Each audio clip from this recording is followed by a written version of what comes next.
sem dúvida, o melhor livro da saga. Até agora, né? Porque eu não li a saga toda, mas até agora, esse livro aqui, olha, ele foi o maioral. Prometeu fortes emoções e entregou.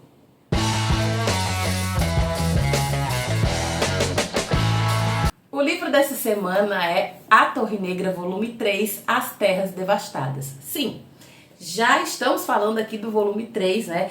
A resenha sobre o volume 1 e o volume 2 saiu não faz muito tempo, né? Mas eu já tinha lido eles há um tempinho. Porém, esse daqui eu terminei hoje. E hoje mesmo eu resolvi gravar, porque eu fiquei tão empolgada com ele, que eu quis logo gravar logo, porque, né, queria logo falar sobre ele, que olha esse livro aqui. É muito bom. Ele prometeu e ele entregou bastante coisa. Assim, já sabemos por que é que Roland está atrás da torre? Não, ainda não sabemos. Mas aconteceu muita coisa boa, tá? O que a gente tem aqui? No livro 3, As Terras Devastadas, nós temos o Roland, o Ed e a Susana formando o seu catete, que é um grupo, como o próprio pistoleiro Roland fala, um grupo que se une pelo destino, né? E esse grupo, ele vai estar intimamente conectado, tanto não só nas ações, quanto nos pensamentos e tudo. E a gente tem Roland, Ed e Susana. Eles já apareceram em outras, né, na história anteriormente, tá? E aí, além disso, além da gente ter agora esse grupo indo atrás da torre, porque agora não é só mais o Roland sozinho indo atrás da torre, né? Tem um grupo. Tem também o comeback de um personagem iconic. Um personagem que, para mim, é um dos melhores. Tem gente que não gosta, tem gente que não gosta, mas eu particularmente gosto muito dele. E ele volta nesse livro, e olha, gente, ele volta de um jeito impecável. A volta dele é daquelas de deixar assim a pessoa gag de la gag. É assim, impressionante, sabe? Impacto, nós temos impacto aqui na história. Então essa história, ela começa um pouquinho paradinha, mas depois ela vai se desenvolvendo muito, muito, muito, e ela vai ficando extremamente frenética, tá? Então a gente vai ter, por um lado, uns acontecimentos, né, rolando ali na região que a gente sabe agora que se chama Mundo Médio. Qualquer semelhança com a Terra-média não é coincidência, tá? E também temos Nova York, né? No livro 2, o Roland foi algumas vezes a Nova York. E no livro 3 nós temos de novo Nova York aparecendo. Vai acontecer muita coisa lá, tá? E, gente, aparecem novos personagens. Ai, acontece tanta coisa. Olha, em resumo, ó, tem romance, tem urso gigante com antena parabólica na cabeça, tem a volta dos que não foram, tem um trem falante, tem feiticeiro no meio, tem prostituição, tem mentira e outras coisas mais. E além de tudo, também tem o surgimento de novos vilões. Porque lá no comecinho, o Roland estava atrás do Homem de Preto. E agora, além de aparecer um outro homem lá na frente, que vai se chamar Homem Tic-Tac, que nome, né? Mas enfim. Vai ter também um outro personagem que vai aparecer bem no finzinho. Sabe, esse personagem, ele vai ser assim, muito importante pra saga como um todo. Então, não, o livro não explica por que é que o Roland quer chegar na torre, mas o livro com certeza faz o grupo ficar mais unido, porque agora nós não temos só um pistoleiro, nós temos 3 pistoleiros. 3,5 se a gente contar com outra pessoa, enfim. E muita coisa vai acontecer, porque eles vão passar pelas terras devastadas. Gente, o mundo médio não tá de brincadeira, né? O negócio lá tá sério, muito sério. Então, se você ficou curioso, quer saber o que ainda vai acontecer aqui nessa saga, porque vai acontecer muita coisa, né? São 7 livros ao todo. Então, se você ficou curioso para saber um pouco mais sobre o que Roland e companhia, essa turminha do barulho, aprontando altas confusões no mundo médio, vai continuar fazendo, eu indico a você o nosso livro da semana. Antes de começar a parte com spoilers, aquele ritual de sempre.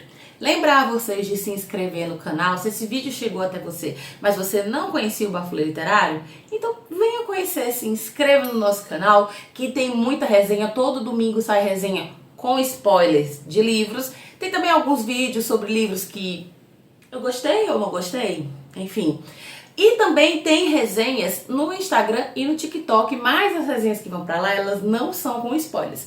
Então você também pode seguir o Bafulê Literário nessas redes, @bafulê.literário, que lá você vai encontrar resenhas sem spoilers e outros conteúdos relativos aos livros, a autores, ao universo da literatura no geral.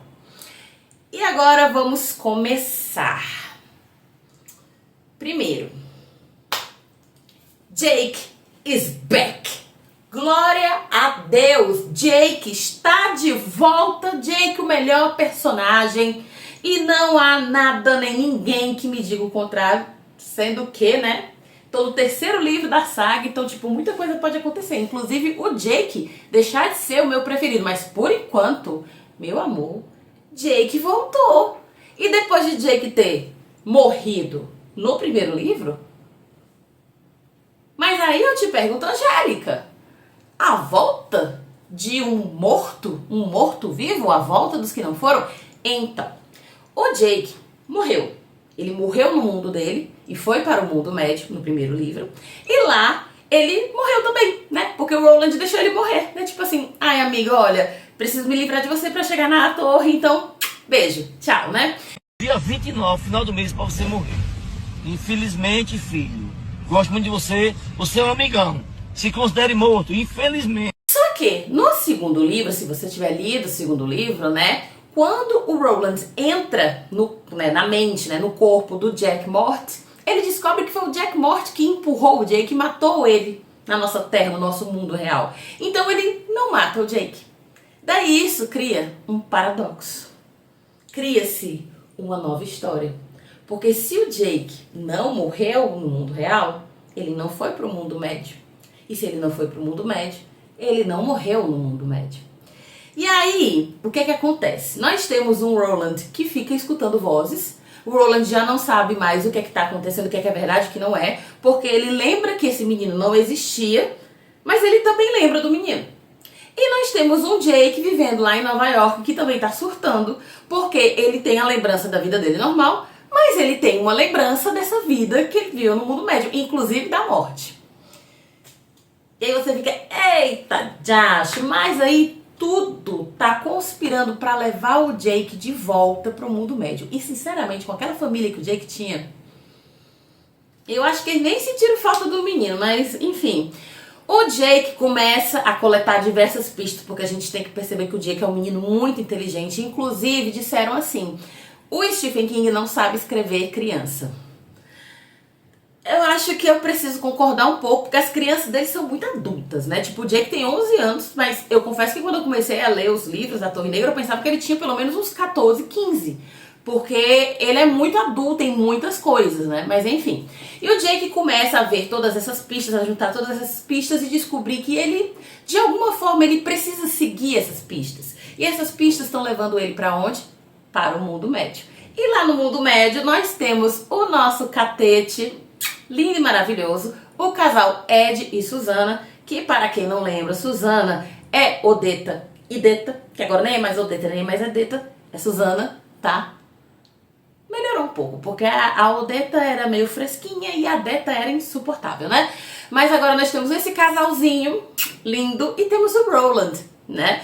E aí eles também sentem essa conexão, eles sentem que algo tá puxando esse menino pra cá. E daí temos também uma coisa que eu achei muito legal na história, que foi a conexão entre o Jake e o Ed. Porque o Ed é que vai ser o responsável por abrir esse portal, né, lá no mundo médio, pro Jake poder passar. E a gente percebe que o Jake, ele teve acesso a esse portal, ele seguiu essas pistas por conta do Ed. Se você acompanhou o livro 2, você sabe que o Roland, ele foi para Nova York em 3 épocas diferentes, né? A época do Ed era ali nos anos 80, a época da Detta era nos anos, que agora é Susana, era nos anos 60, e a época do Jack Mort era nos anos 70, que é a mesma época do Jake. Então o Jake conheceu o Ed, Só que o Ed tinha 13 anos na época. Foi tipo assim, 10 anos antes dos acontecimentos que levaram o Ed ao mundo médio. Então ele conheceu o Ed quando o Ed teve 13 anos. O Ed apareceu nos sonhos dele, ele teve essa conexão com o Ed, e foi devido a essa conexão que ele seguiu o Ed. Ele descobriu que ele deveria ir para um local X que o Ed vai, que é uma mansão X lá, que é conhecida como Mansão Mal Assombrada, porque o Ed tinha muita curiosidade de conhecer esse lugar, vai com o irmão dele, tarará. E é nessa mansão que vai se abrir o portal para o mundo médio. Então, olha, a conexão de milhões, de bilhões. E dito isto, Jake volta para o mundo médio, uma entrada triunfal, um babado, porque você fica assim, desesperado, achando que ele vai morrer. Assim, você sabe que ele não vai morrer, né? Mas o negócio foi difícil. E quando ele reencontra o Roland, ele diz assim, agora você não vai me deixar morrer não, né? E o Roland, lógico que não. E ao mesmo tempo o Roland, né? Mas, dependendo da torre. Aquela coisa, o Roland ama esse menino, mas a doença dele, assim, esse vício dele pela torre é tão grande que ele diz, não, eu não vou te deixar morrer de novo, mas será que não vai? Será que o Roland é totalmente de confiança? Enfim, dito isso, Jake is back, o melhor dos melhores, e a confusão está lançada. Jake tem os livros, um livro de adivinhação e o livro do trem, que vai levar ao trem que é o Mono Blaine, que é um personagem insuportável, mas é importante porque esse trem vai tirar eles de onde eles estão e levá-los o mais próximo possível até a torre. Eles estão seguindo o feixe, que é essa linha imaginária, meio que imaginária, né? Ela não é física, mas é uma espécie de linha que leva até a torre. É como se a torre fosse o centro de tudo e existissem 6 feixes que levam até ela.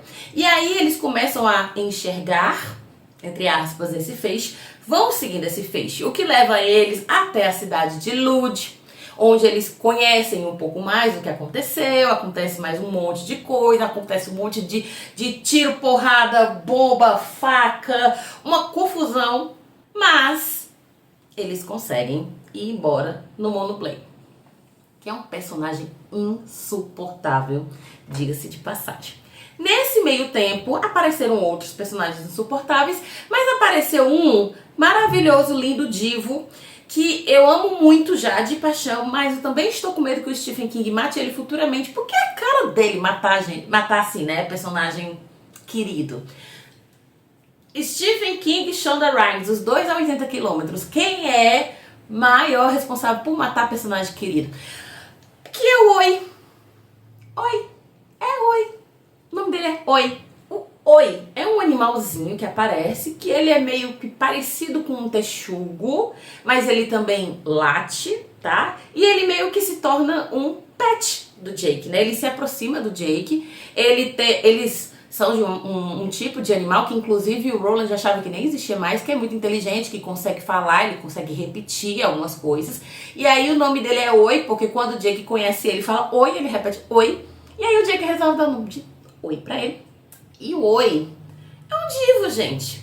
Mas o Stephen King tá apelando, colocando um personagem, um pet pra criança, pra mexer com o nosso coração. E tá errado ele? Não tá, porque mexe. Tem uma cena lá, aquela cena da ponte, que a gente pensa que o Oi vai morrer, que eu fiquei em pânico, eu quase chorei. Mas o Oi não morreu. Ainda, né? Eu espero que ele não morra, mas eu não confio no Stephen King, não confio. Então o Oi também vai fazer parte desse grupinho, desse catete que vai conseguir entrar no Mono Blaine a duras penas, porque olha, o Mono Blaine é chato para um caralho. Inclusive, uma coisa que eu odeio e que tem muito nesse livro, adivinhações. O que é? Gente, eu acho isso tão chato. Nossa, eu acho tão chato. E o Mono Blaine quer adivinhação o tempo todo. Responde aí, o que é? Tá chato. Mas, enfim. Nesse intervalo de tempo também eles vão encontrar o Homem Tic-Tac, que eu falei lá na frente, que nome péssimo, né? Mas o Homem Tic-Tac é um vilão, tá? Bem impactante, que inclusive vai aparecer depois. E ele no finzinho, a gente pensa que ele morreu, que o Jake conseguiu matar ele, mas ele não morreu. E ele foi resgatado por um homem que aparenta ter vários nomes e que dá a entender pra gente que é o Homem de Preto.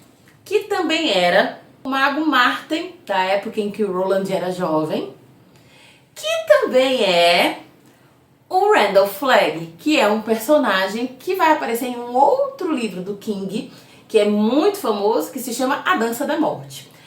Assim, ele não se apresenta como Randall Flagg, isso também não é nenhuma grande novidade, tá? Tipo, se você já conhece um pouco do universo do Stephen King, você sabe que as histórias dos livros dele se conectam. E eu, pelo menos, eu já sabia que o Randall Flagg, de A Dança da Morte, era também dos livros da Torre Negra, né? E aí ele não se apresenta com esse nome, mas a gente já sabe que tem essa conexão. E aí ele aparece, salva o Homem Tic-Tac, e aí, meu amor, o resto, só a partir do próximo livro, que eu não vou ler agora, porque o clube vai dar um tempinho, assim, acho que uns 2 meses para poder continuar, mas quando continuar, olha, promete. Promete, porque depois desse daqui, meu filho, ó, tudo ficou completamente caótico, mais caótico do que já estava. E o livro 4 ainda é maior do que esse. Porque esse daqui já é bem grandioso, ele foi o maior até agora. E o 4 é maior ainda. PS. Suzana tá grávida? Ai, não, gente. Não. Amiga, eu sei que no mundo médio não tem como se proteger, né? E ela tá ali em love com o Ed, né? Tá. Mas assim, uma gravidez, um bebê a essa altura do campeonato, sei não, hein? Por isso, o nosso livro da semana é A Torre Negra, volume 3, As Terras Devastadas, de Stephen King.